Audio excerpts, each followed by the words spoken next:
पाकिस्तानी नहीं है, पाकिस्तान छोड़ के आपको जाना चाहिए। आप फिर इंडिया चले जाएं मेरी बहन। तुम कौन होती है कहने वाले मुसलमान नहीं हूँ? मुसलमान वाले हक अदा कर। मैं अदा कर रही हूँ। मैं खुद जर्मन से आई हूँ और वहाँ पे पाकिस्तानियों की इज्जत बिल्कुल भी नहीं है। ज्यादातर तो मुस्लिम्स जो हैं वो खुद ही, उनमें कोई ऐसी कैरेक्टरिस्टिक्स हैं ही नहीं कि वो शो कर सके कि कोई उन पे ट्रस्ट करे। लव और hate for India. Love for India. Love for India. Mostly hate. Pakistan ने मंगलवार 23 दिसंबर को अपने सरकारी एयरलाइंस को प्राइवेट हाथों में बेच दिया। बहुत ही लॉस में जा रही है पाकिस्तान इंटरनेशनल एयरलाइन। थोड़ा लेकर घूमोगे, भीख भी नहीं मिलेगी। प्रधानमंत्री आवास योजना में घर बने, वो क्या सिर्फ हिंदुओं के बने थे? मुसलमानों के 85% घर बने हैं। प्राउड करते हैं Vande Mataram. I am totally proud of that I am from this country. क्योंकि हम सबको बोलना चाहिए, गाना चाहिए, क्योंकि ये हमारे राष्ट्र गीत है। दहशतगर्दी को सपोर्ट कर रहे हो आप लोगों की वजह से तो पाकिस्तान का नाम बदनाम है। बुरा क्या लग रहा है? इंडिया की तारीफ करना बुरा लग रहा है। पाकिस्तान की इतनी फेमस चौक में खड़े हो गए, इंडिया के नाम ले जा रहे हैं। दोस्तों, बिक चुका है पाकिस्तान और बिक चुका है पाकिस्तान का PIA, जिस पे पाकिस्तान बड़ा प्राइड करता था। कुछ दिन पहले एक वीडियो आप देख रहे हो, सोशल मीडिया पर दिखा रहा था एक पाकिस्तानी, हमारा कुछ एयरलाइंस था उसको ना बड़ा पुराने वाले ढांचे को लेकर के बनाया था, अपना कुछ नया नया डाल के AI से बढ़िया करके दिखा, कंपेरिजन करके दिखा रहा था। भाई अगर तुम्हारा बढ़िया है तो भाई क्यों बिक गया? और पता है बेचने वाला कौन व्यक्ति है? कोई और नहीं, आसिम मुनीर बेच दिया। और खरीदने वाला भी एक फौज के ही लोग है। PIA का बोली लगा पाकिस्तान में, वहाँ का एक बिजनेसमैन एक फौज मिल करके PIA को खरीद लिया। सोचिए पाकिस्तानी फौज के पास कितना पैसा है। और पाकिस्तान के जो आम आवाम है विदेशों में जाके भीख मांग रहे हैं, दूसरे देश उनको पकड़ रहा है और फिर पाकिस्तान में डिपोर्ट कर दे रहा है। मतलब शर्मसार हो चुके हैं आम आवाम पाकिस्तान के। लेकिन पाकिस्तान के जो फौज है वो मौज में है। और दोस्तों, जब किसी भी पाकिस्तानी से इंडिया के बारे में पूछा जाता है, वैसे तो पाकिस्तान के लोग इंडिया के नाम सुनते ही चल पड़ते हैं, लेकिन कुछ लोग बड़ा अच्छा ओपिनियन दिया इंडिया के बारे में। और दोस्तों, एक और वीडियो है, लास्ट में आप जरूर देखिएगा। भारत के हमारे कुछ मुस्लिम बहने हैं जो बड़ा अच्छा ओपिनियन, बहुत अच्छी बातें कही है। तो नमस्कार, मैं आपको दोस्तों चलिए शुरू करते हैं वीडियो। हफ्सा, पाकिस्तान के कल्चर के बारे में क्या कहेंगे? जिस कल्चर को हम पाकिस्तानी फॉलो कर रहे हैं, क्या वो वाकई में हमारा कल्चर है? हकीकत पसंद होकर बात करें तो हम 900 साल उनके साथ रहे हैं, बल्कि मोर देन दैट। ये तो मैं सिर्फ मुगल एरा काउंट कर रही हूँ। तो कह लें कि बड़े सगीर पाको हिंद का जो एक एरा था ना, वो हमारी जनरेशन में अभी तक है, वो जा ही नहीं पा रहा। इंडिया किसी किस्म के सुपीरियरिटी इंफीरियरिटी कॉम्प्लेक्स में नहीं है। अगर वो कभी इंस्पायर होते हैं तो वेस्टर्न से होते हैं, पाकिस्तान से तो वो नहीं होते। भाई पाकिस्तान के पास है ही क्या कि हम लोग इंस्पायर होंगे, वो भी पाकिस्तान से। पाकिस्तानी मूवीज या ड्रामाज देखें ना, तो उसमें जो पाकिस्तानी मूवीज स्पेशली उसमें जो ड्रेसिंग सेंस है वो इंडियन है। आप उनके लहंगे देखें और उनकी बाकी ड्रेसिंग देखें, वो या तो बाहर की होंगी US की, अगर थोड़ी फैशनेबल है, और अगर नॉर्मल है तो वो इंडियन है। ये चीज सच है। पाकिस्तान का कल्चर जो है वो सबसे बेस्ट है, क्योंकि लोग हमें देख के कॉपी करते हैं, हम लोगों से कॉपी नहीं करते। ब्यूटीफुल भाई, मुबारक हो। कहाँ से बोल रही हैं आप? आपको देख के कॉपी कर, कौन कॉपी करता है भाई? बता दीजिए जरा। एक आध दो देश के नाम भी जरा ऐड कर देते तो ज्यादा अच्छा लगता है। पाकिस्तान में अबाया को भी बहुत प्रमोट किया जाता है, which is going to be a critical statement if I will say it, but it is also a culture of Saudi Arabia. इस्लाम में मॉडेस्टी का कंसेप्ट है, और पाकिस्तान के कोड ऑफ कंडक्ट में देखा जाए ड्रेस कल्चर के हवाले से तो उसमें शलवार कमीज, सिंप्लिसिटी, ये दो चीजें प्रमोट होती हैं। आपने ठीक हाईलाइट किया है, लहंगा और साड़ी हमारे कल्चर में नहीं आते, even on the wedding occasion. हमें इसको अवॉइड करना चाहिए। शादियों वगैरह पे इंडियन कल्चर किए जा रहे हैं, फॉलो किया जाता है इंडियन कल्चर, इस चीज को हम डिनाई नहीं कर सकते। बिल्कुल। और कुछ ऐसी रस्में भी हैं जो हम लोग इंडिया की, वो हम लोग यूज कर रहे होते हैं, फॉलो कर रहे होते हैं। इसमें भी है, शादियों पे बेसिकली ज्यादा। लव और hate for India. Love for India. Love for India. I have a lot of Indian friends, so yes, definitely love. इसका जवाब थोड़ा मुश्किल है। लव और hate for India.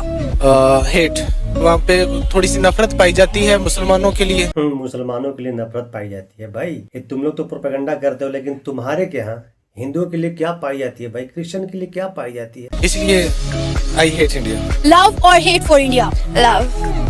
Mostly hate. Reason of hate. They portray Pakistan in a bad way. आप फिर India चले जाएं मेरी बहन। समझ रहे हो ना मेरी बातें आप लोग? आपका तो एक्सेंट ही पाकिस्तानी नहीं है, पाकिस्तान छोड़ के आपको जाना चाहिए, मुझे नहीं। No, 100% not। मेरा खून, मेरे मैं पंजाबी हूँ, लाहौरी हूँ, 100% हूँ। मैं पाकिस्तान को डिफेंड कर रहा हूँ। मेरा अब्बा, मैं भी पाकिस्तानी हूँ, मेरा भी अब्बा इधर से, मेरे भी इधर दफन है, लेकिन मैं भी, मेरी बात सुने ना, मेरा तो एक्सेंट भी पंजाबी है, आपका तो एक्सेंट ही पाकिस्तानी। ओ मेरी बहन, आपने देखा भाई, बात करते करते मोहतरमा के हाथ पकड़ लिया भाई। यही तहजीब है पाकिस्तानियों का। जो कदर होती है ना, एक्शन के साथ नहीं होती, जिगरे के साथ होती है। बुरा क्या लग रहा है? इंडिया की तारीफ करना बुरा लग रहा है? मुझे ये बुरा लग रहा है कि आप और बाकी व्लॉगर पाकिस्तान की इतनी फेमस चौक में खड़े हो गए, इंडिया के नाम ले जा रहे हैं। जब वसीम अकरम इंडिया के बॉलर्स की तारीफ करते हैं, जब हमारे स्पोर्ट्स चैनल पर बैठकर बुमराह की तारीफें की जाती हैं, तब आप लोग आवाज क्यों नहीं उठाते? तुम कौन होती है कहने वाले मुसलमान नहीं हो? मुसलमान वाले हक अदा कर। मैं अदा कर रही हूँ। मुझे नहीं लगता। तुम्हारे में क्या बात है मुसलमानों वाली, बताओ। मैं दहशतगर्दी को सपोर्ट कर रहे हो आप लोगों की वजह से तो पाकिस्तान का नाम बदनाम है। तो आप जैसे लोगों की वजह से पाकिस्तान का नाम, आप इंडिया के मैं तो इंडिया का नाम ही नहीं लिया, मैंने लिया है। ठीक है, गाय का गोबर पेशाब पीने वाले वो लोग हैं, उनका मजहब है, मेरा मजहब नहीं है, मुझे उससे कोई लेना देना नहीं, कोई ताल्लुक वास्ता नहीं है। मतलब कौन सा है जो नजर आ रहा है, मैं वही बोल रहा हूँ। क्या नफरत है भाई, हिंदुओं से कितना नफरत करता है लोग। पाकिस्तानी की मैं बात कर रहा हूँ। क्या नजर आ रहा है? आपके हुलिये से नजर आ रहा है। क्या मैं एक आजाद शहर में रहती हूँ, औरत का जो है मैं एक आजाद मुआशरे में रहती हूँ, मुझे पूरी आजादी है, मैं जो मर्जी पहनूं, मैं जो मर्जी। नहीं पता उन्होंने कह रही है पाकिस्तान के खिलाफ ये करो वो करो। झूठ ना बोलो, झूठ ना बोलो, झूठ दरिंदगी चेहरे से टपकती है। ना बोलो। मैं खुद जर्मन से आई हूँ और वहाँ पे पाकिस्तानियों की इज्जत बिल्कुल भी नहीं है। और ये गलती क्या है, ये हम लोगों की अपनी है। मेरे स्कूल के अंदर, मेरे जो स्कूल के अंदर है, वहाँ पे पाकिस्तानियों की बिल्कुल कोई इज्जत नहीं की जाती। और वो मुझे भी नहीं समझता कि मैं पाकिस्तानी हूँ। कहते हैं कि तुम पाकिस्तानी हो ही नहीं, पाकिस्तानी ये करते हैं, पाकिस्तानी वो है, पाकिस्तानी वो है। ये खुद हम लोगों ने अपनी इमेज खराब की। आपके नजदीक ऐसी क्या वजह, आप जर्मनी से आई हैं, वहाँ स्कूल के अंदर एक अगर पाकिस्तानी स्टूडेंट की रिस्पेक्ट नहीं है तो फील्ड में क्या होगी, उसकी क्या वजूहात आपने नोट की हैं? वजूहात यही है कि जो हमारे रवैये हैं, जैसे अब कोई लड़की जा रही है, अब उसे देख ही जाएंगे, ऐसे देखेंगे जैसे पता नहीं क्या है। अब वहाँ पे भी है हम लोग, अब जर्मन पहुँच गए हैं, पाकिस्तानी अवाम जर्मन पहुँच गए हैं, लेकिन वहाँ पे भी नहीं उन्होंने रुकना। देखिए, मुसलमानों के खिलाफ साजिश भी कहीं पर होती है, लेकिन ये कि ज़्यादातर तो मुस्लिम्स जो हैं वो खुद ही, उनमें कोई ऐसी कैरेक्टरिस्टिक्स हैं ही नहीं कि वो शो कर सके कि कोई उन पर ट्रस्ट करे। देखिए भाई कितनी बड़ी बात कर दी मोहतरमा। ये पाकिस्तान की मोहतरमा है, पाकिस्तानियों की बात कर रहे हैं। कोई कैरेक्टर सेंस है ही नहीं कि उन पे कोई ट्रस्ट करे। भाई ये हालात है आप लोग का, आप लोग चिल्लाते हो, उल्टा सीधा बोलते हो। भाई देखो आपका इमेज क्या है।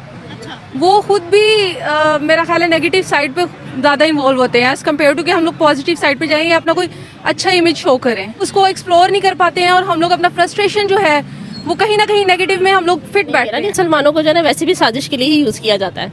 बहुत से ममालिक में जो है मुसलमानों को साजिशी तौर पर जो है इस्तेमाल किया जा रहा है, इल्ज़ाम लगाया जाता है। अब देखिए जी, जब जंग होती हैं, जंगे होती हैं, तो दूसरे मुसलमानों पे इल्ज़ाम लगाया जाता है, हालांकि उनका कसूर ना भी हो तो इल्ज़ाम लगा देते हैं जी इन्होंने किया है हमला, पहले ही इन्होंने जैसा। मेरे ख्याल में वो मुसलमान नहीं होता जो किसी की जान लेता है। वो कौन होता है? मुझे खुद नहीं पता कौन है वो किसी दूसरे रिलीजन से होता है। हो सकता है मुसलमान ही उड़ा सकता है। सुनते जाइए जरा। पाकिस्तान ने मंगलवार 23 दिसंबर को अपने सरकारी एयरलाइंस को प्राइवेट हाथों में बेच दिया। कांग्रेचुलेशन, बधाई हो। पाकिस्तान के जो PIA जो प्राउड था पाकिस्तानियों का, बिक चुका है। PIA की माली हालत निहायत तशवीशनाक रही। सुनते जाइए जरा। कौमी एयरलाइन पाकिस्तान इंटरनेशनल एयरलाइंस बेच दी गई और खरीदा है आरिफ हबीब कंसोर्शियम। कितने में बेची है?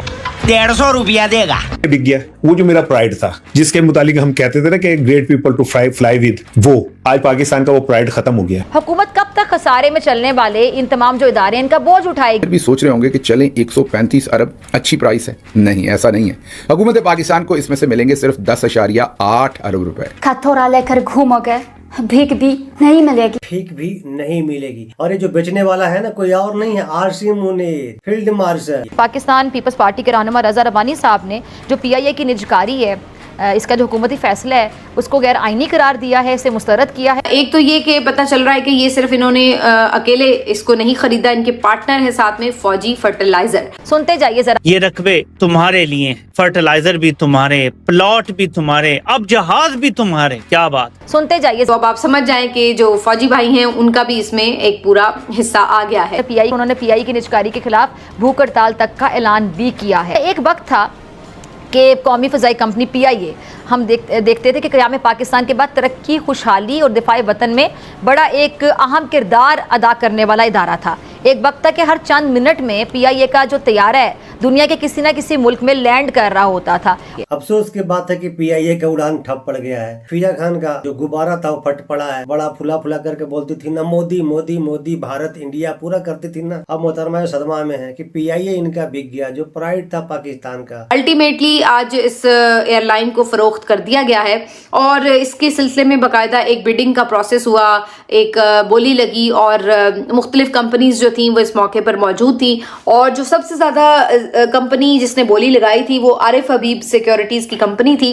और इन्होंने जनाब आरिफ हबीब कंसोर्शियम वालों ने 135 अरब रुपए में नटशेल इसको ख़रीदा है एयरलाइन को। लेकिन इसके पीछे भी एक बड़ी दिलचस्प कहानी है एक तो ये कि पता चल रहा है कि ये सिर्फ इन्होंने अकेले इसको नहीं खरीदा, इनके पार्टनर है साथ में फौजी फर्टिलाइजर। तो अब आप समझ जाएं कि जो फौजी भाई हैं उनका भी इसमें एक पूरा हिस्सा आ गया। सोच लीजिए भाई, एक फौजी बेच रहा है, दूसरा फौजी खरीद रहा है। भाई पाकिस्तान के फौज के पास कितना पैसा आप सोच सकते हो। आप अंदाजा करें कि कौमी एयरलाइन के फ्लीट में 30 के करीब जहाज हैं, जिनमें 11 मुख्तलिफ खराबियों की वजह से आप कह लें कि ग्राउंड हो चुके हैं। 11 जहाज ग्राउंड हैं। अब बाकी कितने बचे? 30 में से 19 के करीब जहाज़ों को चलाने के लिए, सुनते जाइए ज़रा, 7200 मुस्तकिल मुलाजमीन है। 7200 डेली वेजर्स कॉन्ट्रैक्ट मुलाजमीन इस 7200 के अलावा हैं।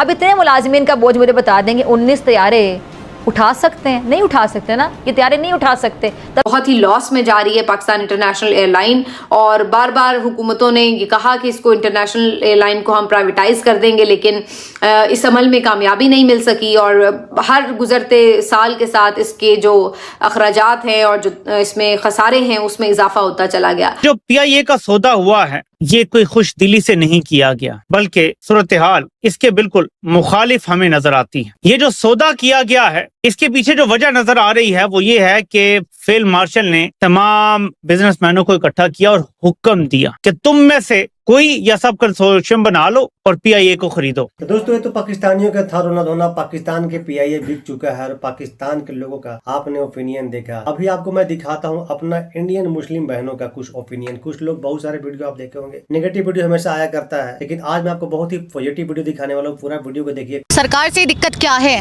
सरकार से यही दिक्कत है कि सरकार तो मुंह देख काम कर रही है, नाम देख करके काम कर रही है। अखिलेश यादव कह रहे हैं सरकार आने दो हमारी, तमाम जो हमारे साथ अत्याचार इनका बदला भी लिया जाएगा और जो बुलडोजर चल रहा है इसका स्टीयरिंग घुमा देंगे। ऐसे कुछ ज्यादा नहीं हो गया, मतलब कुछ भी। जब सरकार मुंह देख के और नाम देख के काम कर रही है, जो प्रधानमंत्री आवास योजना में घर बने वो क्या सिर्फ हिंदुओं के बने थे? मुसलमानों के 85% घर बने हैं। लो भाई सुन लो, बताओ। आप लोग बोलते हो कि मोदी योगी कुछ नहीं किया, लो सुनो। सिर्फ 15% में हिंदुओं के घर बने होंगे। अब बोल। और ये जितने शौचालय बनते हैं ये क्या रोड पे नेम प्लेट लगी हुई है कि यहाँ पे हिंदू आएंगे मोमडन्स नहीं आएंगे? बताइए आप, कौन सा कार्य ऐसा है जो शक्ल और नाम देख के हो रहा है? ये पागल बनाने के लिए बयानबाजी है क्या अखिलेश यादव? बिल्कुल, वो खुद पागल बनाना चाह रहे हैं ताकि जनता भटके और फिर से आगे, जैसे पहले अंग्रेजों का राज था ना और लोग गुलाम थे, वो चाहते हैं कि फिर से गुलामी आए देश के अंदर, सिस्टम पार देंगे और फिर लोग उनकी गुलामी करें, वोट भी उनसे लेंगे और उनसे चमचागिरी भी अपनी कराएंगे। बीजेपी के अंदर औरतें भी सेफ हैं और मैं कहती हूँ बिल्कुल जेंट्स भी सेफ हैं। आज हमारा वो टाइम है कि हम 10 बज रहे हो, 11 बज रहे हो, खुले मार्केट में जा सकते हैं बिल्कुल। और देखिए, मैं जो कहती हूँ, जो विरोध करते हैं ना उनके लिए एक छोटी सी लाइन है, चर्चे आम हो तो किससे भी जरूर होते हैं, उंगलियां भी उन्हीं पे उठती हैं जो मशहूर होते हैं जी। और मैं तो कहती हूँ अगर स्वतंत्र होके जीना है तो बीजेपी को ही वोट दें। वंदे मातरम जो है योगी जी ने कहा है कि हर एक स्कूल में अब जो है पढ़ाया जाएगा, चाहे हिंदू हो। Every country have some different patriotic song जो कि हम सबको बोलना चाहिए, गाना चाहिए, क्योंकि ये हमारे राष्ट्र गीत है। तो अकॉर्डिंग टू मी इसमें बोलने में किसी को कोई भी प्रॉब्लम नहीं होनी चाहिए। कहते हैं कि मुसलमान जो है वो नहीं बोलेगा, आप उसको जबरदस्ती कर रहे हैं। If you are real national of India citizen, so you have to speak and you have to just sing this song. लोग ये कहते हैं कि It's not a song, it's just a patriotic song which is of our country. Doesn't matter you are from Muslim community, Hindu community, Sikh or Christian. You are from India and this is patriotic song of India. राष्ट्र जो है वो सर्वोपरि होना चाहिए हर किसी की। Of course, ये एक हमारा पेट्रियोटिक है, हमें बोलना है, हमें ये नहीं देखना कि किस मजहब वाले ने बनाया है, किस मजहब के लिए है, ये सिर्फ इंडिया के लिए है, तो हमें बोलना चाहिए because I am a Indian citizenship I have, we all are of Indian. Proud करते हैं Vande Mataram. I am totally proud of that, I am from this country, this city, this state and this patriotic song that I have. सुन लीजिए भाई, कुछ लोग बहुत ही propaganda करते हैं। एक तो कुछ पॉलिटिशियन लोग हैं वो प्रोपेगेंडा करते हैं, उनका तो काम है करना, लेकिन कुछ आम व्यक्ति भी है ना, वो भी प्रोपेगेंडा करते हैं हमारे नेशनल सॉन्ग को लेकर के। कुछ लोग तो साफ इनकार कर देते हैं कि नहीं, हम ये गा ही नहीं सकते, हम ये बोल ही नहीं सकते, हमारे धर्म है ही नहीं। देखिए भाई, आप ही के धर्म के हैं लोग, ये कैसे बता रही है भाई, पढ़े लिखे लोग बताएंगे ही। तो दोस्तों, आपको कैसा लगा वीडियो? पाकिस्तान के PIA बिक चुका है, पाकिस्तान दिवालिया हो चुका है। आपका क्या ओपिनियन है, क्या राय है? कमेंट सेक्शन आपका है, कमेंट करके आप जरूर बताइएगा। तो मिलते हैं फिर से एक न्यू रिएक्शन में, तब तक लिए नमस्कार, राम राम, जय हिंद।